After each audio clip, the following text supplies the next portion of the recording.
Data analytics is a process where you get a raw material, which is data, you transform it to get an outcome. Seems abstract, right? But let's get down to the details.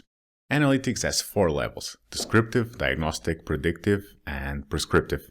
It's not really a flow per se, but everything starts with descriptive analytics. You can either stop here or go to diagnostic. And then diagnostic can flow into both predictive and prescriptive, which can then flow to one another.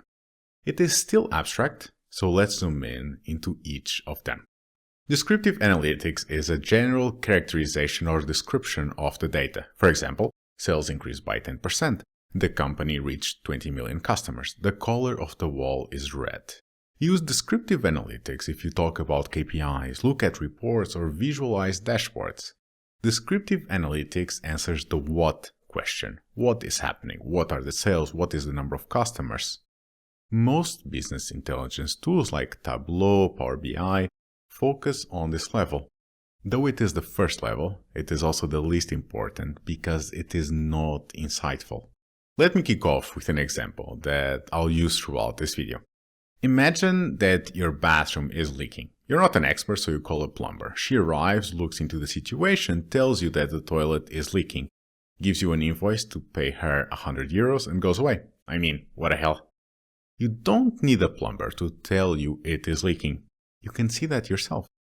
That is the essence of descriptive analytics. It is events, KPIs, or metrics that anyone can know if they just look at them. Fortunately, most companies don't really spend much time here, but instead on the next level. Diagnostic analytics is an understanding of causal or correlations among the KPIs or variables.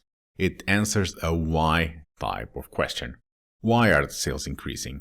Why are there delays in the shipping? Why is the website slow?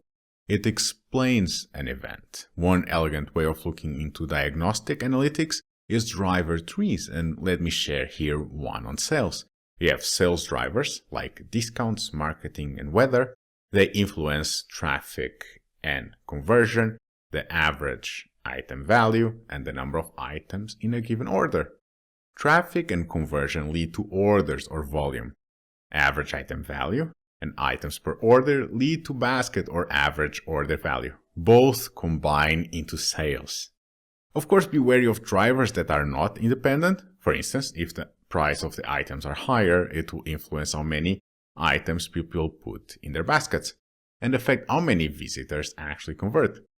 I'm highlighting this to know that driver trees are often not perfect.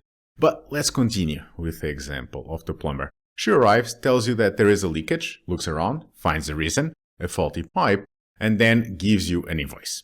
Definitely better. You know now what is happening and the cause. However, your issue is not really fixed, right?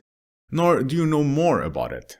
That is why you have and need more levels in analytics. Predictive analytics is when you forecast what is going to happen. It is imperative that you have a solid diagnostic analytics supporting your predictions. If someone tells you that your company's performance is going to increase because of how the tea leaves look after you drink the tea, it is not really a good predictive analytics. That is a Harry Potter movie. But prediction is vital for companies. Knowing what will happen based on certain premises is critical for optimization. In my business school, the primary source of income is executive education for companies, which is often customizable and very, very competitive. That means that several business schools compete with each other. The proposals take a long time to make and customize for each company. Therefore, they are expensive. My school created a very simple regression model where, given basic inputs, it would tell them whether they should prepare and compete for that specific company's executive education program. The variables included whether they had done business before, had some kind of contact, and so on. It was a simple thing, but enabled them to throw out and not waste time with bids they would most likely not win. Now, staying with our leaking example, the plumber told you it is leaking because of the poor plumbing. Now she tells you that if nothing is done, it will continue to spread and destroy your bathroom, basically. Then she gives you an invoice and leaves. Well, now you know what is happening, the reason, and what will happen. But you still have no idea how to fix it. And if you think about it, fixing is really the most important thing. That being said, sometimes the prediction is the end goal, which is fine. Nonetheless, you often need to go to the last level in analytics. Prescriptive analytics is what the analysis tells you what you should do. I heard in a movie a character saying to their employee, "I don't pay you to find me problems, but solutions." Now, there are many things wrong with saying something like that to an employee, but the bottom line is that analytics exists to be part of the solution, not just to discover problems. The best way to find answers is through randomized controlled trials or A/B tests. And of course, this is topics that I won't really cover here, but you're welcome to find out more in my channel. Continuing and wrapping up our example, the plumber tells you what is happening, why it is like this, and what will happen if nothing is done.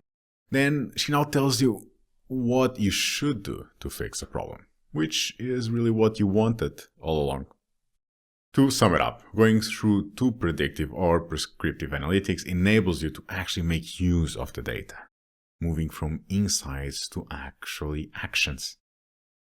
On the topic of finding the best solution or prescriptive analytics, there's a super cool concept in machine learning that I like. I know that maybe I'm losing you about now, but please bear with me. The idea is optimization and experimentation. To find the best solution, you need to optimize to the maximum. However, you also need to give a fair chance to all possibilities to discover which work and which do not.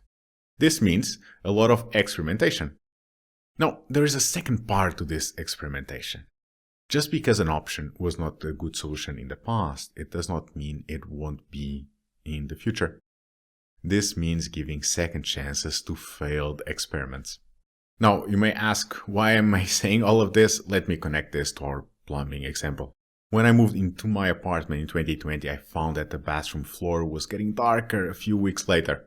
Fortunately, a plumber came, explored the bathroom, found a plumbing issue, and fixed it. A few weeks later, the darker area continued to expand and expand. The thing is that it wasn't an issue, but one of the issues. Sometimes there are several things wrong, but we focus on the first issue we encounter without doing a complete analysis first. And I know that this may have been a lot of information, but hopefully you've enjoyed all of my stories. I'll see you in the next video. Until then, have fun.